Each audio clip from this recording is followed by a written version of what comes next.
हाथ सामना रहा पुलिस के दुरुप kan gaya जहाँ video nyelok kana atau teheng mana do noy bisok kana ye police प्रशासन सामना रे 17,000 টাকা रक्षा का दिन को कौरव kana उन्नत के चलू कर हो ससम शासन चलू कर हो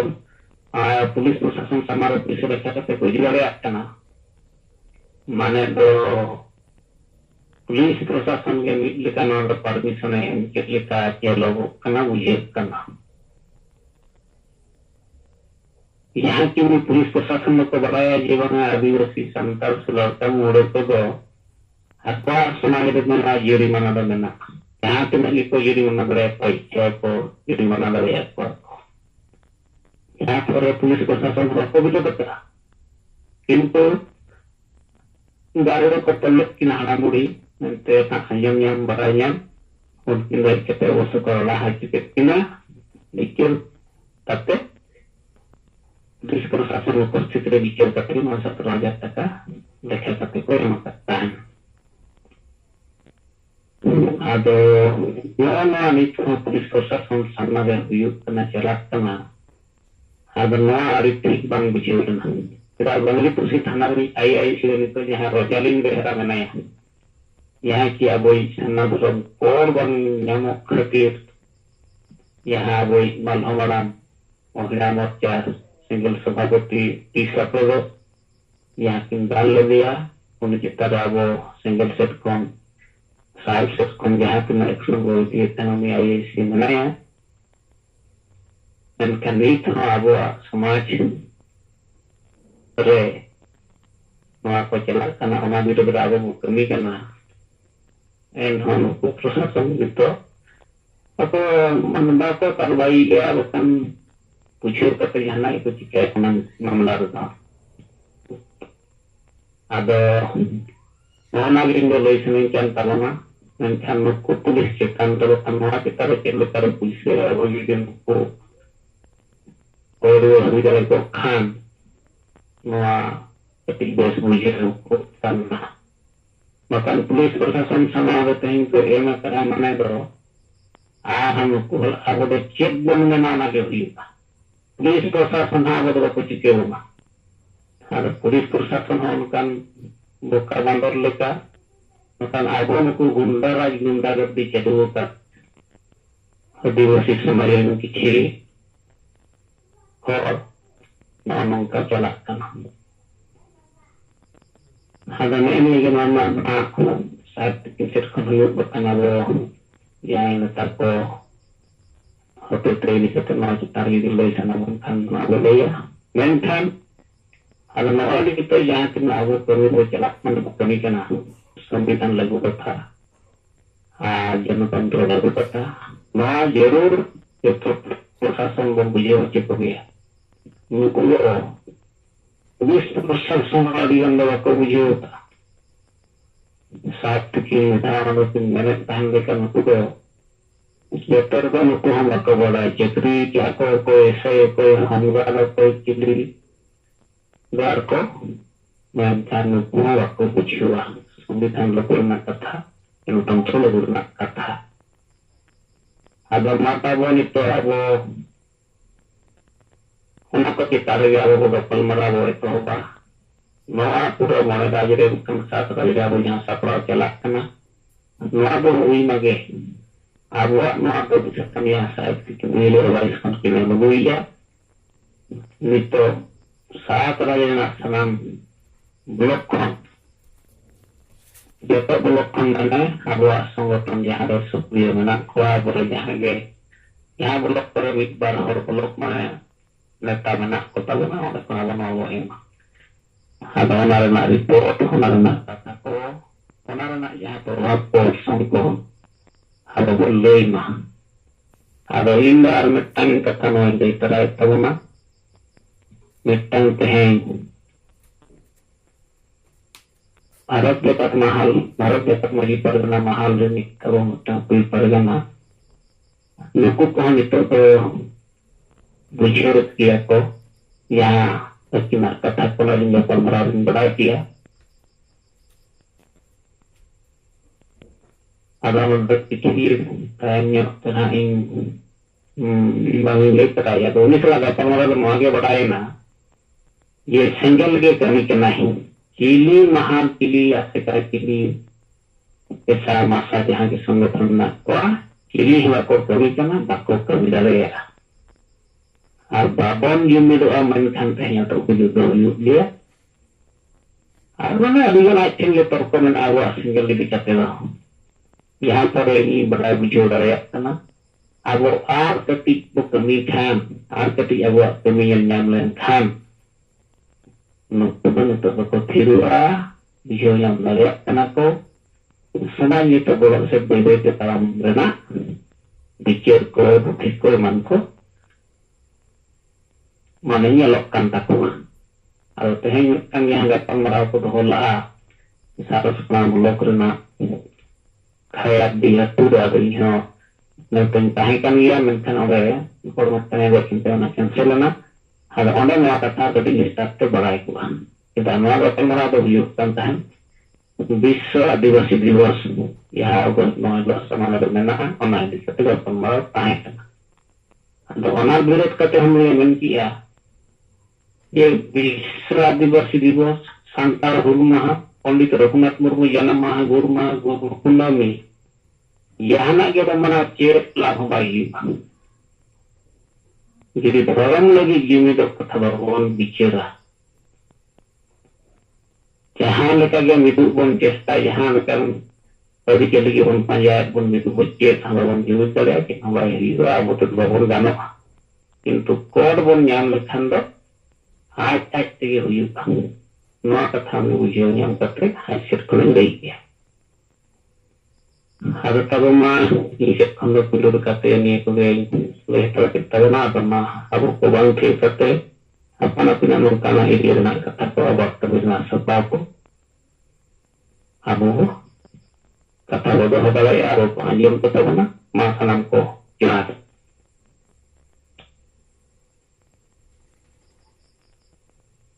atau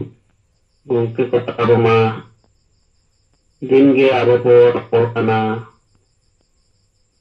ये दिनर में लगा रूटीन करता हुआ 3.5 वर्ष बना को वो रपोर्ट करना साहेबा कुरुमु कुते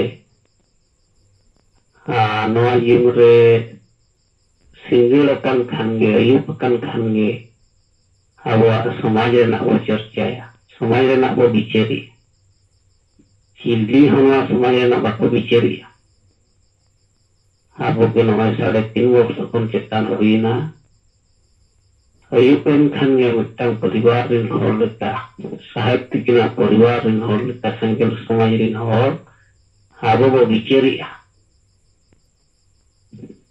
sahib tikin itu kata ki lei cewa kawat puna ke adivasi ko diet buna ke lekar bo bancapa onar nak ke boror kana onar lagi ke abua kurumutu onar ke sahib tikina kukumu arona lagi tehin oi abo nawa metro senawa metang abo aron niti sahib tikin lagi kawat bona single captain gima ata pate single king dana pate single action driver kete siguan bana bukan bana bukan diangan kan dia ona kan itu tuh harus समाज रहते हैं संविधान अर्जन तंत्र लगोड़ना कथा अब साहित्य की ना कथा बोलते ही बड़ाई बुझे करते कि ना जीव रेसरेट करते 12 घंटा वो ठीक को करना वो सेलेक्ट करना वो अब बाबुन रोल खान अड़ी नवा तो आर बिचेर भगना रना कथा करना ये मुरे बाबू अड़े करना वो सेटल को करना हुका भी रना जेन हो उगी बड़ी तो बिको चेतान तो बाबू गान मरावा जेनिका साहित्य Kinder itu nawa mitang samaj din master lekate mitang samaj din nawa mitang boyganik lekate tehin nawa yung खुले कते किना हॉर्मो सुख खातिर तबो कथा बाकिन दोहो दाड़ेयाग कान रहो मेनखान आबो किन खुले आबोन कना किन हिज आबोन कना किन आर जतो रकमा बिचार रणनीति कथा को किन लई बरकावात बोन गया ओना कोगे तेहेन तलारे किन लैयाद बोना ये मिदटांग नेता दो आजा मणे गोटांग गुण ताहेन दरकार ओना गुण हो चेद चेद कना ओना हो किन लैयाद बोना तेहेन ज्ञान आबो बढ़ाव हुयुगा और ओना ज्ञान हो बढ़ाव कना जीवन रे रोड़ते जीवन रे गपलमारावते हंते नाते आबो नोडे चर्चाते और मारांग ज्ञान दो किन लई एकवाद बोना ये हासा बसा जाति धर्म रोजगार नोआ वांचार लगी तो नितो जुमिद हुयुगा जुमिद कते आवाज बनाव हुयुगा मारांग आवाज सराते आबो समाज सुधर लगती है अगर नोआ दो आबो ज्ञान की नेमकात बोना मेनखान नोआ ज्ञान अनुसार ते आबो बढ़ाव हुयुगा ओना अनुसार ते आबो बोले कमी ते रोते ज्ञान nyamukna नोआ जहाँ आबोआ नितो आशा बसा जाति धर्म रेनाक ज्ञान आर्जाव कते ओना एजेंडा रे आबोआ दुलार सारसाव हुयुगा दुलार हो तेहेन आबो ओना रे एम हुयुगा दुलार हुयुगा आबोआ आशा बसा जाति धर्म रोजगार को मारांग बुरु को इज्जत को यहाँ की तेहेन ओना को रजू कना आदो आबोआ परिवार लेका अपरिन गिदर पिदर लेका आबो यदि आशा बसा जाति धर्म आबोआ को दुलारा उनकाना दुलार बन बढ़ावा तबे ना ओना बांचाव रेना आबो दाड़े बांचाव रेना मिदटांग साहस ओना चितान दे आबो बर्ती ᱧᱟᱢᱚᱜᱼᱟ दुलार बर्ती बढ़ाव लेनखान दो नोआ दुलार बर्ती दुलार लेखान जहाँ की दरकार का मिदटांग नेता तो समय एमᱚᱜ हुयुगा समय ओडोक हुयुगा समय हो ओना बांचाव लगी ओना लहाय लगी हासा बसा जाति धर्म को स्थापित लगी समय दरकार गया समय हो तेहेन ओडोक हुयुगा और समय ओडोक कते जहाँ उन्हीं नंबर रे साहस साहस तेहेन देखा हुयुगा सरी आरोड़ हुयुगा बुंगा बुरु ठेन दिन गे आबोआ जुमिद बाखदे साहब जहाँ किन मेनका सरी आरोड़ और बेसा पाजा लगी आलो ले बतरोक मा तेहेन आबो ज्ञान ताहेन दरकार दुलार ताहेन खान बर्ती तेहेन साहस ऑटोमेटिक हुयुगा एग्जाम्पल लेकर साहेब किन किन लैया बोल ताहेन अमित चेहरा से अमित गिदरा तेहेन कोई दिया उड़ी तो बाम कोई अगोट कया और बाको गो रहो बाम कोई करेगा चोरी उजाली हत्यार को देखा रहो हम जीवन अलाया वरम जीवी चला वरम हमा साहस करते हमा उन्हें बंचाव नाम करो मुठिया उन्हें उन्हें हम दुलार का देखते दुलार का देखते ते ᱧᱟᱢᱟ साहस हम बाम इदी हेचर कर नाम करो मुठिया ओना तायम तेहेन जहाँ इमरजेंसी तेहेन आबो ओना हो दरकार गे नीत रजोग कना नीत बांचाव दरकार नीत नोआ ओड़ाग लोग कना मा नीत दरकार आदो मिदटांग नेता से यूरिया तो नोआ गुण लेकाते हो उनी सापड़ाव दरकार ओना को तैयार हुए ओडोक हुए बनाव हुए ज्ञान दुलार समय साहस और इमरजेंसी ते तबे हुई आदा नितो उनका गे आबो आपातकाल रे बन सेटे ठीक कान गया और समाज जागवार कते जुमिद लगी मारांग जुमिद बनाव लगी आदो समाज में आबो जुमिद कुसिया कना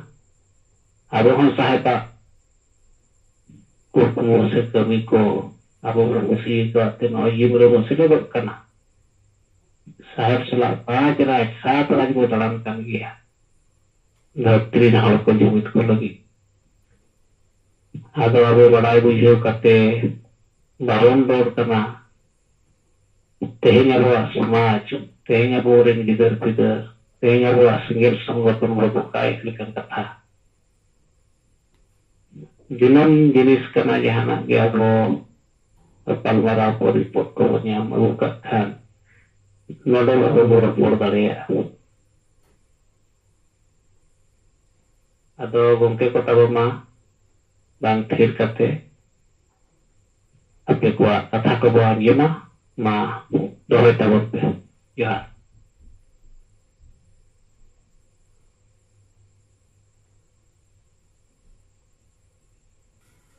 Sitaram maji gomke tabo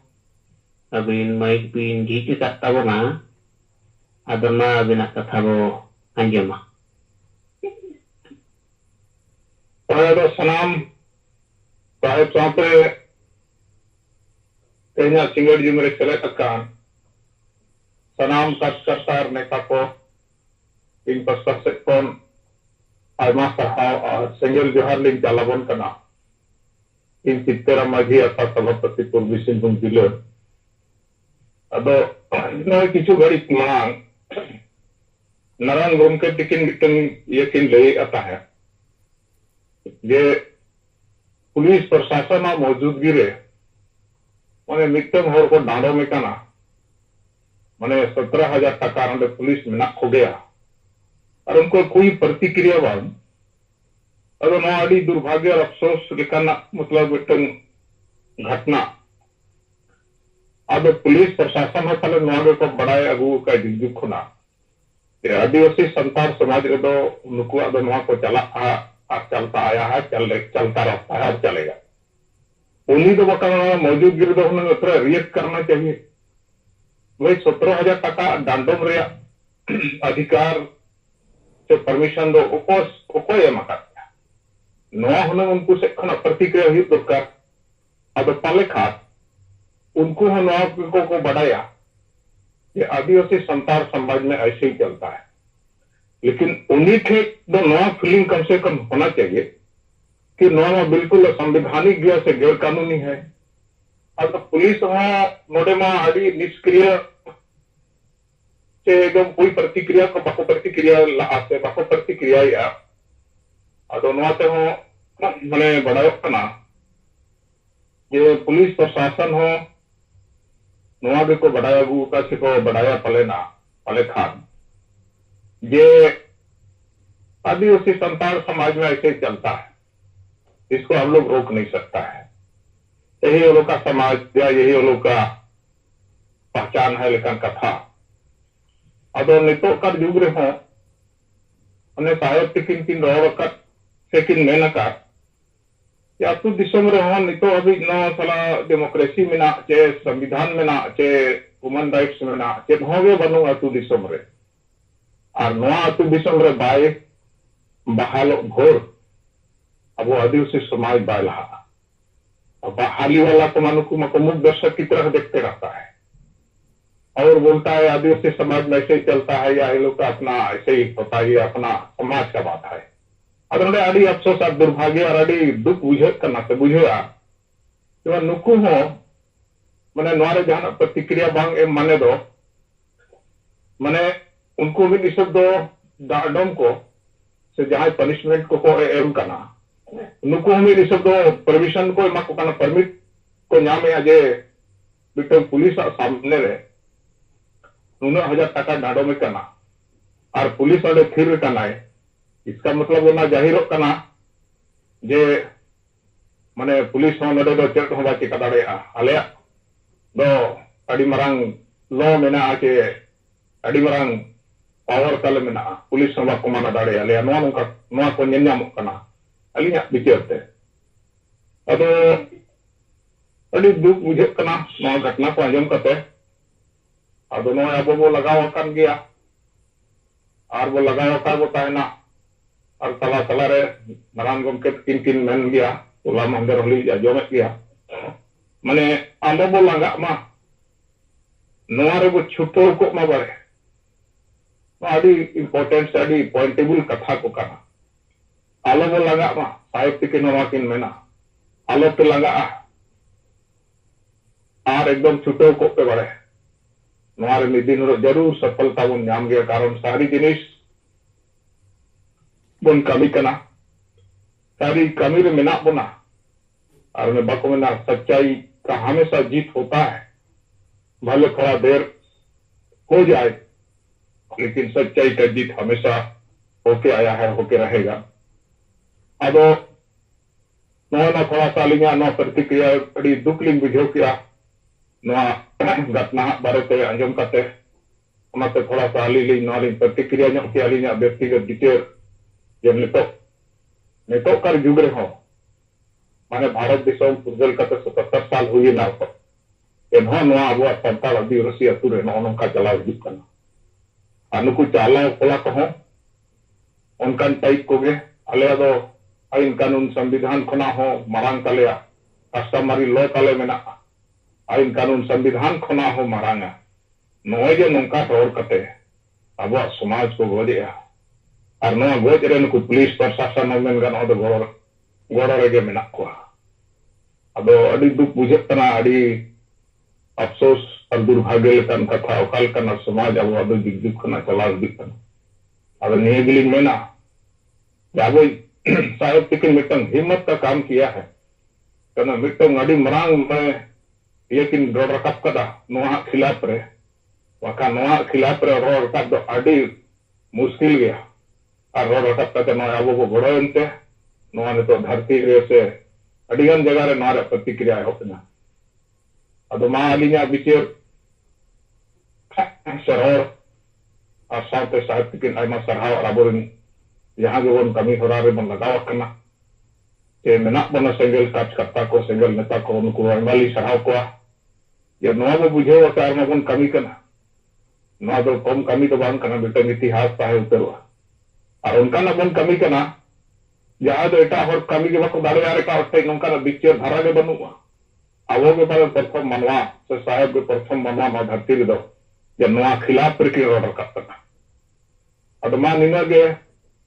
और कते अंतिम रे सनाम सिंगल कट करता साथ और नि साहेब लेकिन हो आयमा सरहाव सिंगल जो हालिंग चालवन कना और बन छुटो को मा मिद दिन हिलो जरूर सफलता बन नामा अली नुका लिंग हियर से टलका और मा नोडे गे लिंगा प्रतिक्रिया से बिचेर नोडे गिलिंग मुचेदिया और मा सलाम को सिंगल जोहार जोहार सीताराम नदीगो को जोहार अदो नोके बंगरे पुसी रे मेटर कना अदो थाना इंचार्ज शिकायत एसपी आर डीसी थे ना हुई दरकार कलेक्टर थे और ओना रिया कॉपी वीडियो को हुई पाको रिया मिना और नोआ द हाईलाइट ओमा अदो इनंग जामम फोन लिया और नितो गमके तिकी नोआ के अंजम किया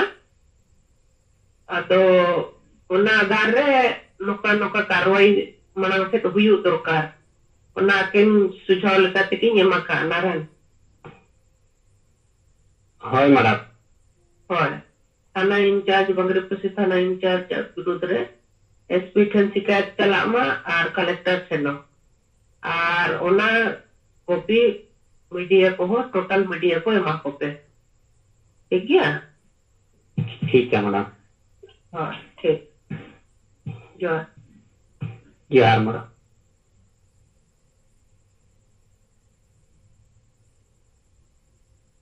अदो नोय नोरे मिटंग साहेब से फोन होता है और कना नोय मैडम तिकिन जहां किन लई सदरा कोना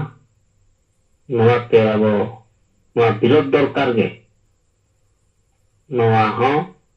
पुलिस प्रशासन तही मिटंग परमिशन एम के लेकन कथा हुई ना एको जुर्माना दाड़े को गया अदो ठीक है नोय साहेब तिकिन सुझाव लेते जहां मैडम तिकिन किन लई कोना नोआ अब गापा भितर अब नोआ बन कुरुमुटुया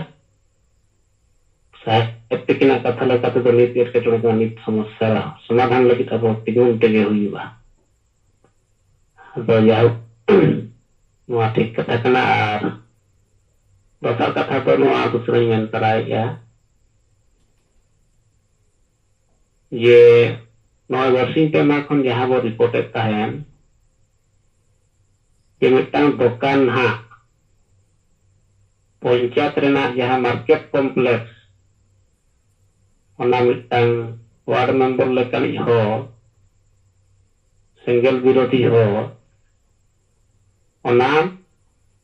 ᱮᱴᱮᱫ ᱠᱟᱛᱮ ᱰᱟᱝ ᱯᱷᱟᱝ ᱢᱟᱜ ᱠᱚᱛᱮ ᱛᱚᱞ ᱠᱟᱛᱮ ᱠᱚ ᱚᱱᱟ ᱫᱚᱠᱟन ᱫᱚᱠᱚ ᱵᱚᱱᱫᱚ ᱠᱟᱫᱟ ᱟᱫᱚ ᱚᱱᱟ ᱵᱚᱱᱫᱚ ᱨᱮᱦᱚᱸ रोजालिन उनी बेहरा जहां पुलिस आईआईसी उनी नवा रिपोर्ट उनी दे सामांगिया ये नवा दो पंचायत मार्केट कॉम्प्लेक्स कना नवा दो बीडीओ को कलेक्टर को बुझेवा पुलिस प्रशासन नवा ले बाले चिके दाड़िया कना नुई हरमा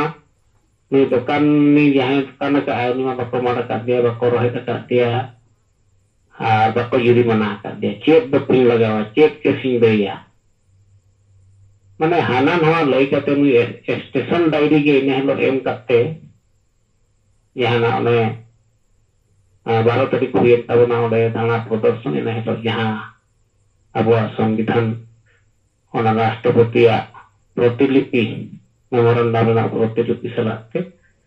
उनी पीड़ित परिवार होना ओल काते ने हलो एम के तलारे जबरदस्ती ने स्टेशन डायरी होना है एम का हारो मन के अफसर को पी एम में यहाँ बिचार माने उन्हें राजनीतिक दबाव रे नुई रोजालिन को दो दिया बाय चिका दाड़िया या कि मामला कान गया अब एसपी ठेन कथा सेटल लेन गया एसपी इनक्वायरी करते जुदी उन्हें रिपोर्ट बड़ा सुना के नौका नुई हो ठीक सही बाय रिपोर्ट आदो ना दुकान हो बाको खुले हचो दाड़िया कना से ओना जे नितो बंद करते उनी परिवार नितो दुकान बंद करते मेना अडी उनी नितो माने पैसा पत्र इनकम रोजगार को जतो ठप कान ताया आदो ओना लगित ते आबो क्षतिपूरण लगित ते 10,000 टाका क्षतिपूरण को डिमांड लेया आदो नोरा नितो धरि के कारवाई हो बांग हुयुक कना आदो ठीक गया आदो माने तो नॉय साफ से खन सुझाव मराम तिकिना में चापन वांजन के परे आरो आयमा लीडर को कथा वांजमा मा नोडे अब कथा बो दोहैमा